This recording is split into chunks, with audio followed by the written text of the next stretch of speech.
calculus they do as a business organization? I don't think their risk-reward calculus will be any worse than that right now associated with, say, the Bangladeshi army. No one wants to die. The Bangladeshi army doesn't really want to die or go either the background. At the very least, these guys will say try a little harder because they can take a little bit of extra money home. The most enduring picture from, say, a movie like Hotel Rwanda is the image of this hand-wringing, helpless Dutch four-star general saying, "Dude, I can't get these guys to do anything. They can't get involved in this, so I'm not going to be able to help you. You are on your own." And that's all purely because the command structure that happens when a bunch of national armies get together to do something is really patched up. It's very last minute. It's like, you do this, you go to sector A, I'll take care of you, this area, you go there.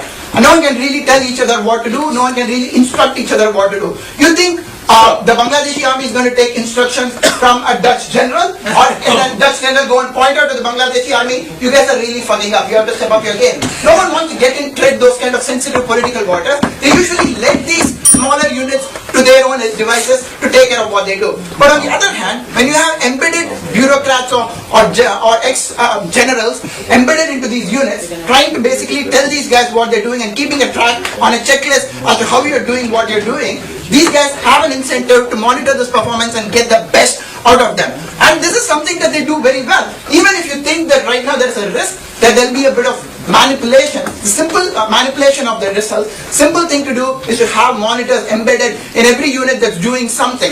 And if you think that these countries are going to feel diluted or left out, that they don't have a big role to play, what only thing they can do right now is to up their game and try to match the performance of private military security contractors. And as we all agree, there's a lot of good work to be done, and a bit of healthy competition is something that we always see gets the work done better. Thank you.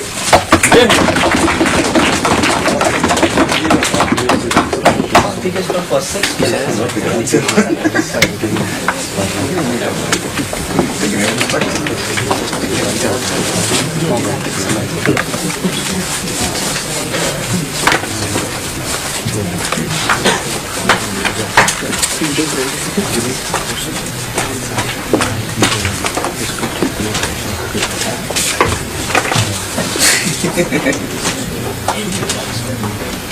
We thank the member of the government and we invite the member of the opposition to open the case for closing.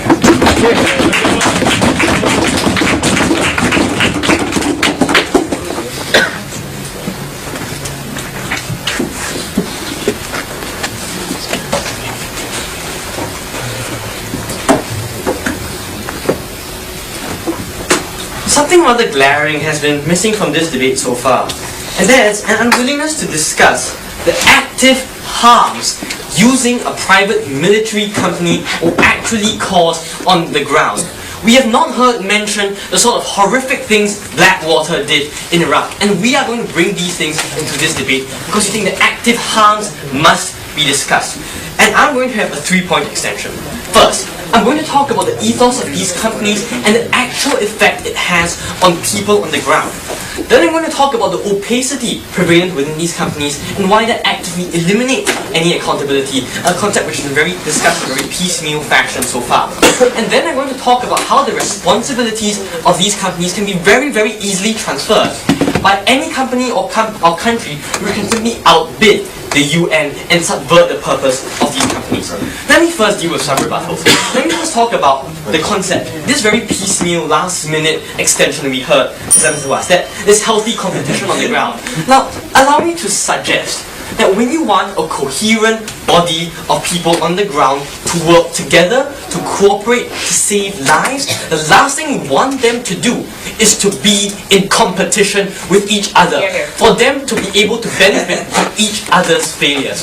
When they come to us and tell us, we think it's good that these developing countries' troops are now going to have to compete with these companies, we think that's very dangerous because we require a degree of cooperation between neighboring countries' troops who often have a lot more information and a lot more local expertise. And these companies, if they are competing, there is no opportunity for this sort of important information sharing and cooperation that's been so crucial to past UN successes.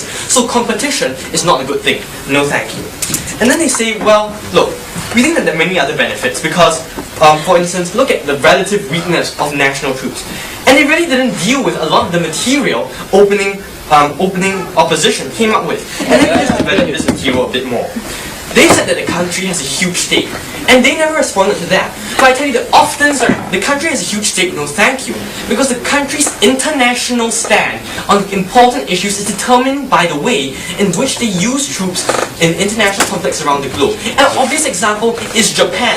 Japan is one of the world's largest contributions of military troops, and it almost always sends its best troops. Japan has never before sent newly trained recruits. Japan sends its best troops because it wants to send a very clear message to the rest of the world, no thank you sir, that it's committed to peacekeeping and its anti-war stance. The US was incredibly humiliated after Rwanda, an example they brought up. That's a perfect example for outside of the house. Because if anything proved that a country could not get away with doing crap under a UN flag, it was Rwanda. The US was humiliated, it was effectively castrated on the world stage. They don't want that to happen to them again, and that's a fact that they've not been able to deal with. And then what did they say? On accountability. I'll take you in a moment. And then they say, well, look at that Dutch general, that was in Srebrenica, by the way. They said, oh, look at the Dutch general who was under the UN, who was forced, who effectively, no thank you, he was Dutch. His name was called Herbert von Moot. He effectively gave up. What happened was that he effectively gave up defense because his own military analyst told him that Srebrenica could not be defended, and it was true. They were overwhelmed at that point in time. So we tell you, these decisions are not because of the fact that national armies don't care about these people. They are calculated military decisions which are reasonable, backed up by analysis, and which have been made with the full light of rational probabilities which these groups can master. Yes? If soldiers and PMCs can both commit atrocities, but if the UN has to turn trials over to nation states, or if the UN, Mr. Speaker, has to, be afraid that they won't donate again, how exactly will accountability It's a lot easier to submit PMCs on private military companies to trial than it is a lot more difficult, than to submit nation states. I'll explain that in my point about opacity. But I just let you know, for instance, that Blackwater spends a huge amount of its budget on this department called covert operations. Maybe that gives you some idea of how hard it is to monitor these agencies. I'll elaborate on that later, so listen up for that. So we think that firstly, they've misunderstood how national troops work, and they've grossly overstated the benefits of private military companies. And let's move on to some of the early material which was brought up. We want to extend the rebuttal of these. They say, first of all, that they want to have a bidding system. We think a bidding system is enormously problematic. Even for things like contractors, for building infrastructure, it's very problematic. Because they said in opening that the criteria is lowest possible cost. Well, that's very dangerous, no thank you. Because lowest possible cost is a very bad criteria on which to evaluate military operations. Secondly, companies often simply lie about their costs. It's very easy to fudge the cost of an operation and to underestimate it. No, thank you. If you want an example, well, we can look at India and the recent Commonwealth Games. But okay, let's not too much time already in this debate, we feel.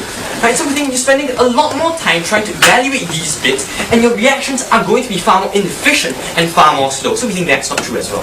Now let's move on to my exception. Firstly, what's the ethos of these companies and what's the effect on the ground? They said that these are war veterans. These are people who have been built up with a military mindset. Now we think that's incredibly dangerous. Because what happens is that when you're working for a national army, no thank you sir, is that you're taught to view civilians and enemy combatants at least fundamentally still as being human beings. They are not sources of profit. They are not people against whom you fight and kill and thereby gain money. They are human beings you have to respect on the basic level as well. We think what's very dangerous, if not only you get war veterans in some of the harshest conflicts in the world who are very bitter about what happened, who are very angry about what happened. Blackwater is staffed by God knows how many generals from the Vietnam War. If you put them in these organizations, they in the inescapably militant mindset are going to color the way these operations happen.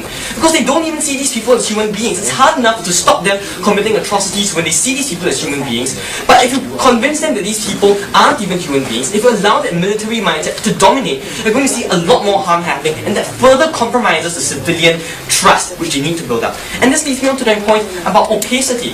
Because these companies spend a lot of money covering up what they do. That's why it's so hard to find out exactly what Blackwater did in Iraq.